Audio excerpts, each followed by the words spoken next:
Good morning, Packed Church. Good to be with you all, albeit virtually. Trust you've had a good week and a good weekend so far. So last week we set the scene of the Beatitudes, and I think we just built a bit of a framework just to understand a little bit more about the Beatitudes, who Jesus was referencing from, and just a little bit of detail around that. And if that's kind of the introduction, the framework today, what I'm hoping we can do is just dig in one layer deeper. We spoke last week about the Jesus Creed, love God, love yourself with the right esteem, and love others. If that's the highest level, the greatest command, when we zoom in, like on Google Maps, when we zoom in one level, I'm hoping we'll see that the Beatitudes fit there really well. It's how do we love God, love ourselves with the right esteem, and love others? I think it's by living out the characteristics that the Beatitudes call us to. So let's jump into that. We'll read from Matthew chapter 5 and from verse 2. And he, Jesus, opened his mouth and taught them, saying, Blessed are the poor in spirit, for theirs is the kingdom of heaven. Blessed are those who mourn, for they shall be comforted. Blessed are the meek, for they shall inherit the earth. Blessed are those who hunger and thirst for righteousness, for they shall be satisfied. Blessed are the merciful, for they shall receive mercy. Blessed are the pure in heart, for they shall see God. Blessed are the peacemakers, for they shall be called sons of God. Blessed are those who are persecuted for righteousness' sake, for theirs is the kingdom of heaven. Blessed are you when others revile and persecute you and utter all kinds of evil against you falsely on my account. Rejoice and be glad, for your reward is great in heaven. For so they persecuted the prophets who were before you. So what we're going to do today is we're going to break the Beatitudes into three groups, and we're going to speak about each group separately, and then we're just going to cover briefly each Beatitude. I've been doing a series on this, and we've kind of done a sermon per Beatitude, so we're not going to do that today. We're just going to touch on each one individually. So last weekend, Cara and I were out at Maury, and Maury has an LD, which Rwanda doesn't, and LD has LD coffee beans.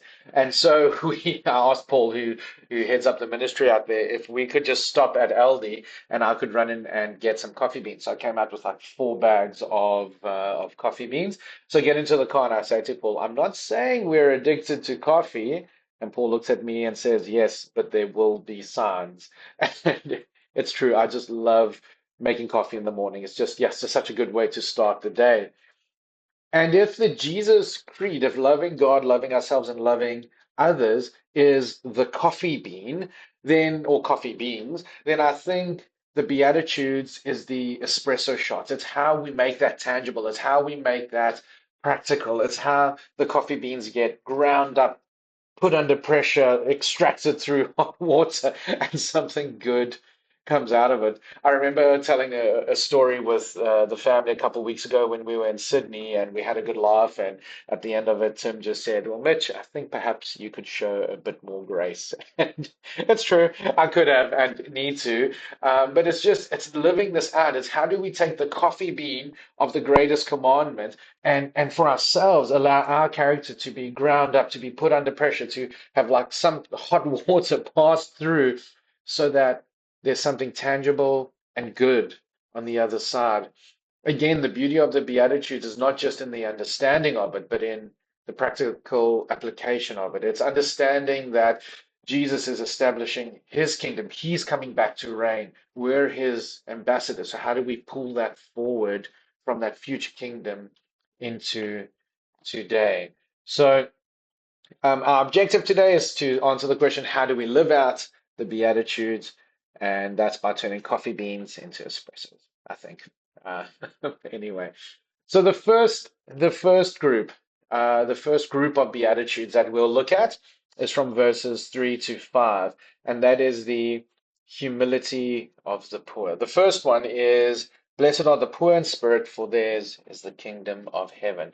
So, blessed God's favor and ultimate approval is upon those who realize their deep need and humble trust in God for full redemption, for theirs is the kingdom of heaven, where they will experience the fullness of God's redemptive power, love, and peace. Speaking about poor in spirit is not just talking about economic poverty, it's also spiritual poverty. It's understanding that the Anakim people were so poor that they within themselves could not feed or help themselves, but their dependency was on someone else to show mercy on them. And for us, our spiritual poverty is realizing that we are destitute without God and that we rely on Him for everything. And whether we have financial means or not, that is not the point. We still see that our dependency is on God. The poor in spirit are people who know that they cannot rescue themselves. It's a dependency versus self-sufficiency. And the problem is the world we live in today treats dependency as failure, but Jesus is treating this dependency on God as the doorway into the kingdom. Blessed are the poor in spirit, for theirs is the kingdom of heaven. Family, can we get to a point where we realize that in and of ourselves, we cannot be self-sufficient for our spiritual needs? There's a poverty there that only God can satisfy. So that is the first beatitude under the humility of the poor. It's blessed are the poor or poor in spirit. The second one is in verse 4. Blessed are those who mourn, for they shall be comforted. Blessed are those who God's favors upon those who grieve deeply over tragedy, over death, and the unjust conditions of the world, reaching out in compassion while waiting for God to act, for they will be comforted by God, who will satisfy the longing of their hearts by establishing final justice. This kind of mourning starts with poor in spirit. It starts with understanding that our dependency is on God, understanding that we have a brokenness within inside ourselves because of sin, that we require God. There's a mourning that we start by looking at the brokenness inside of us, and then it turns to looking at the brokenness outside of us. And there's a yearning, a longing for God to intervene, longing for God to bring that ultimate comfort. And there's a geographical mourning because the world is not as it should be. There's a collective mourning for us as a people group are not living as we should. And this kind of mourning is countercultural because we're not just looking to be comforted within that. We desire that God will come and establish his final justice. The picture I like to paint for understanding this, it's almost as if a family returns home from holiday to find that their house has been burnt down. And they walk through what seems familiar. All the walls are kind of in place, but it smells of ash. All their belongings are burnt. It looks like home, but it doesn't feel like home. It's not how things are meant to be. And I think that is how we are meant to mourn, is where we live in a world where we're like, Lord, this is not how it's meant to be. If we think of the Israelites at the time that Jesus was speaking, they had inherited the land, but they were oppressed within the land. And the Anakim twice as oppressed because they had lost all of their financial wealth. They were in poverty. So they were twice oppressed within the promised land. And if Jesus is coming back to this earth, we are living in an earth not the way that's meant to be. This earth is not how it is meant to be. And there is a call for us to mourn for Jesus, for God to correct that, to bring his comfort. And his comfort is knowing that we are favored by God with his approval now and knowing that he will make all things right. It's that pulling forward of his future kingdom into today's world. I ditched the giant bottle for a glass of water. Mm, thought it may be easier to sip while we go.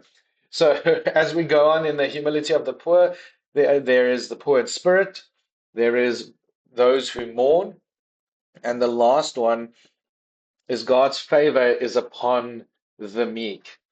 Blessed are the meek, for they shall inherit the land. I'm going to say the land because I think it expresses what I understand from this verse more than the earth, because I don't think at the time the Jews were really worried about inheriting South Africa, Australia, the Greek islands, or any of those things. I think there's a call that they wanted their land. So God's divine favor is upon those who have been humbled and suffer injustice, yet refuse violence as the zealots and refuse becoming a recluse like the Essenes. They refuse anger, revenge, but instead choose to trust in God's timing and His justice, for they will inherit the land, which is the final dwelling place, and peace and shalom, God's perfect restoring rest that He promises. You see, I think the question in their heart, the question that was burning is, how do we achieve shalom? How do we get our land back? But not just the physical land, control of the land, so that we can have peace and shalom, God's perfect restoring rest in this land. They were living oppressed in their own land. I think if there was an Old Testament formula for the Jews, it would almost be there that the Jews would need to live righteously according to the law with faith, so that God and His justice would intervene in their everyday life, making them prosperous, so that they could live in the land, benefit from the land, control the land, and therefore be at peace. This is what I think their hearts were desiring, was not to just be in the land, but to control the land. And Jesus saying, "Blessed are the meek." And there's this beautiful picture of meekness. It's like power within control, power under restraint. And the example that always gets used is a horse that's been, a wild horse, a wild stallion that's been broken in and bridled, that's now under control. But it goes a level deeper. It's almost to say, blessed are the meek, blessed are those who absorb injustice, but continue to do what is right. It's saying this wild stallion has been broken in, and it's almost as if that bridle is injustice, but we continue to do what is right. Blessed are the meek. Blessed are you when you absorb the injustice of the world, but continue to do what is right. Not recluse like the Essenes or rise up in anger like the zealous, but you continue to do what is right.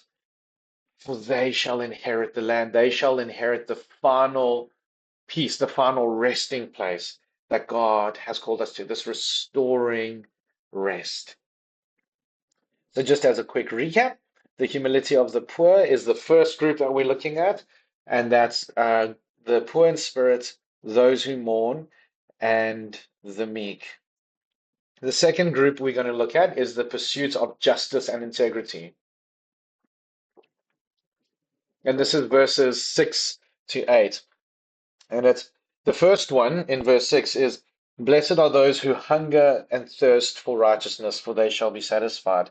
Again, using the Anawim as a backdrop, they would have had a physical hunger and thirst, a poverty-driven hunger and thirst, not a preference-driven hunger and thirst. Blessed are those whose appetite is not for worldly pleasures, but for God's will and right standing. If we could convert a starving person's appetite for sustenance to an appetite for right standing love and justice with God, and for that to be fully realized on earth, for they will be completely satisfied, finding a kingdom society entirely shaped by peace and holiness. I think this is talking about appetite. I think when we say hunger and thirst for righteousness, what is our appetite for righteousness? Is there a deep desire to see God's love and justice to be fully realized upon earth? Or are we just going around looking for appetizers, looking for top-ups, looking for something to just keep us going? You see, this falls in with the pursuit of justice and integrity, and this very much speaks to justice. This very much speaks to an appetite not for our own worldly pleasures, but for God's kingdom to break in. Blessed are those who hunger and thirst for righteousness, for they shall be fully satisfied in who God is and His kingdom. The second beatitude under the pursuit of justice and integrity is blessed are the merciful, for they shall receive mercy. And again, I think I shared this last week. It's blessed are those who take concrete actions of love. And I just love that. It's concrete actions of love. It's concreted in, it's defined, it's there, it's present. They have empathy and sympathetic grace toward the needy, the oppressed, and those who have failed, for they shall receive mercy when they stand before God in final judgment. When we talk about this mercy, it's not Christian avoidance or withholding our justice or punishment to someone who has done us wrong. It's not a move around or away from people who have done wrong to us, but a move towards them in love. Blessed are the merciful, for they shall receive mercy. What are our concrete actions of love? The third beatitude in the pursuit of justice and integrity are the pure in heart. Blessed are the pure in heart, for they shall see God. And it's those who reject the hypocrisy of external religious reputation and instead make loving God their undivided inward priority, for they shall see God. They shall experience the ecstatic vision of God's glory and presence. And the only way that I can understand this pure in heart is to go look at David, where he was called pure of heart. And it definitely wasn't because of his failures that he was called this, but it was because of the way he pursued God. When he was pursuing God, when David was pursuing God, it was all over his mind. Like everything he thought about was God. It was all of his heart, all of his intent was to seek God. And it was all of his action. Everything he did was to glorify God. To be pure in heart, I think, is to align all of our faculties after the pursuit of God and his kingdom here on earth. Blessed are the pure in heart, for they shall see God. So, just as a quick recap, we looked at the humility of the poor, verses 3 to 5. God's favor is upon the poor in spirit. God's favor is upon those who mourn. God's favor is upon the meek. So, that's the first triad in the Beatitudes. The second one is the pursuit of justice and integrity, verses 6 to 8, the second triad. God's favor is upon those who hunger and thirst. God's favor is upon the merciful, and God's favor is upon the pure in heart.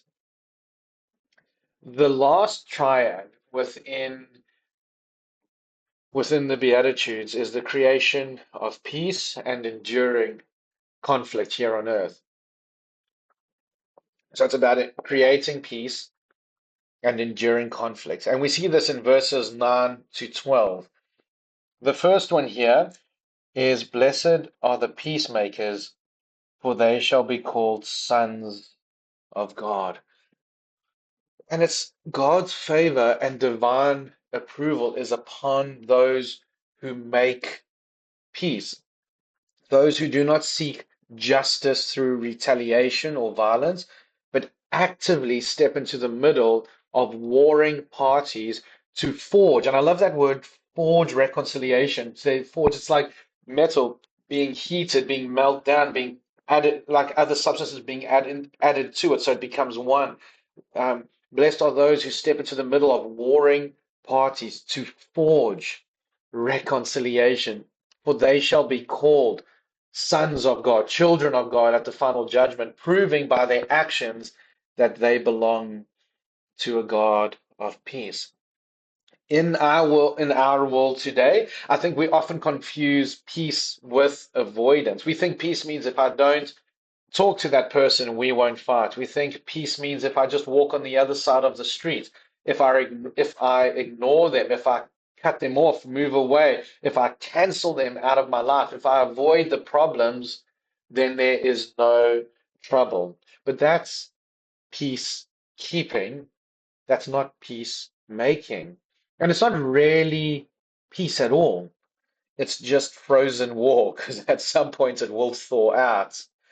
And we are called to be peacemakers, not peacekeepers, not those who freeze war, but to step into the middle of warring parties and forge reconciliation.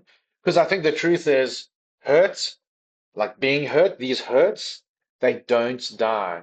They age, they ferment, and they spread.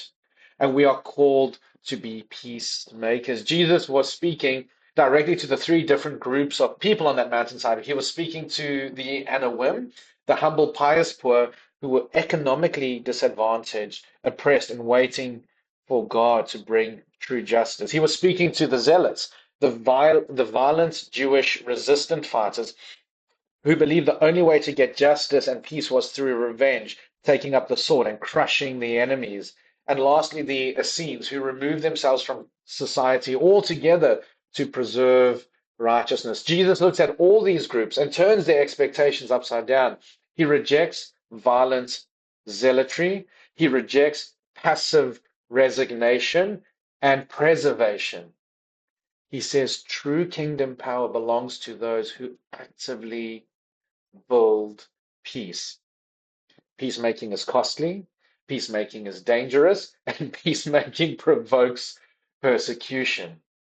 And I say that because it's important at this point to remember, family, we are disciples, not saviors. Being peacemakers, I don't believe means stepping into every aspect of conflict in every relationship around us and seeking peace in those. I think it's about being obedient first. It's about saying, Lord, have I caused offense with anyone? Let me make peace there first. Has anyone caused offense with me? Let me go and make peace there first. We see that Jesus in his example, he says, if you're on your way to a temple to make a sacrifice, or if you're at the temple making a sacrifice, leave it there and go make peace. If someone has an issue with you and takes you to court, make peace along the way. Leave your sacrifice to go make peace. Make peace quickly before it escalates. Peacemaking is costly. You step into the middle of warring parties, and all of a sudden they've got a common enemy, and you're getting shot from both sides. You'll come out looking like a spaghetti colander. So make sure that we understand that it's obedience first, that we are disciples first. We're not saviors. Blessed are the peacemakers, for they shall be called sons of God. And in this context, sons isn't talking to boys only and not girls. To be a son of something or a son of someone is to portray that character so strongly, to be a son of peace. So if you were often a person who brought peace, they would say, ah, there comes a son of peace. If you were a very generous person, they would say, there comes a son of generosity. So to say be called sons of God, it means that God's business is peacemaking, and therefore we need to be about peacemaking, to be called sons, children of God.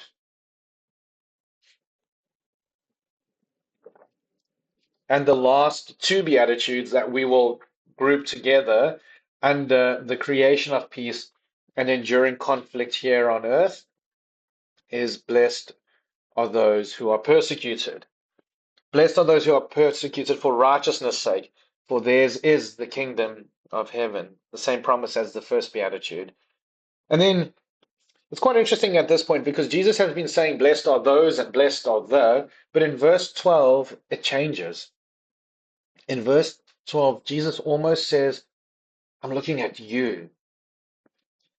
Blessed are you when others revile you, persecute you, and utter all kinds of evil against you falsely on his account, on Jesus' account. Rejoice and be glad, for your reward is great in heaven. For so they persecuted the prophets who were before you. Living out this kingdom culture means living out a set of rules that don't apply here, living out a set of kingdom principles that have started but not fully come because Jesus has died on the cross, but he hasn't returned yet. Living this out means pulling something forward into the present. Um, in South African culture, if an older person walks in, it is expected of me to stand up and offer them my chair. And if they do not take that chair, it would be rude for me to sit down again. That chair is now vacant. That is how we are brought up and raised. When we first moved to Kirui or Australia last year, I went down to Gambia to go and have bloods taken, and I was there in the lab waiting. We were in the waiting room, and all the chairs were occupied. And this elderly lady walked in, so I stood up and I offered her my chair, and she was like, "Are you offering me your chair because I'm old?" And I'm like, "Oh, okay. No one trained me for this." I'm like, "No, I just thought you wanted to sit." But now for me to go and sit down again from my South African culture, that's rude. So I just went and awkwardly stood in the passageway until it was my turn. Speaking about this persecution is speaking about bringing a characteristic that does not yet exist.